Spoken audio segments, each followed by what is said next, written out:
বগুড়ায় দুটি ধর্মের পাশাপাশি অবস্থান একটি ব্যতিক্রমী বিষয় হিসেবে চলে আসছে প্রায় ৩০০ বছরের অধিক।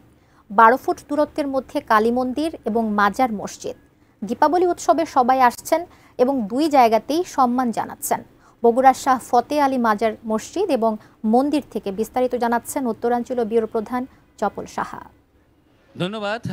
বগুড়ার গর্ব এবং বগুড়ার আত্ম অহংকারের একটি জিনিস হলো যে বগুড়ার যে সাম্প্রদায়িক সম্প্রীতির নিদর্শন বলতে আমরা যা বুঝি সেটা হলো এই আনন্দময়ী কালী মন্দির, যেটা আনন্দময়ী মায়ের কালী মন্দির।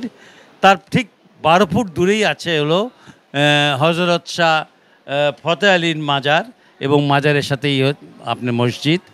এই দুটো মাজার মসজিদের সাথে এই যে কালী মাতার মন্দির, যারা এখানে মন্দিরে পূজা দিতে আসেন কিংবা কোনো কিছু ভোগ দিতে আসেন, তারা কিন্তু মাজার শরীফে গিয়েও একইভাবে ভোগ দেন। প্রায় ৩০০ বছরের কাছাকাছি হলো এই মন্দিরের বয়স, আর প্রায় ৩৫০ বছরের কাছাকাছি হলো এই মাজার শরীফের বয়স। সেখানে বুঝতেই পারছেন যে বগুড়ার মানুষ এই অহংকার যে করছে, যে তারা সাম্প্রদায়িক যে সম্প্রীতি, এই সাম্প্রদায়িক সম্প্রীতিটা তারা এখানে দেখায় প্রতি বছরই। আজকে এই দীপাবলি উৎসবে হাজার হাজার হিন্দু ধর্মাবলম্বী পুণ্যার্থীরা আসবেন এবং তারা ভক্তি সহকারে পুজো করবেন এবং মায়ের কাছে তারা তাদের প্রার্থনা জানাবেন।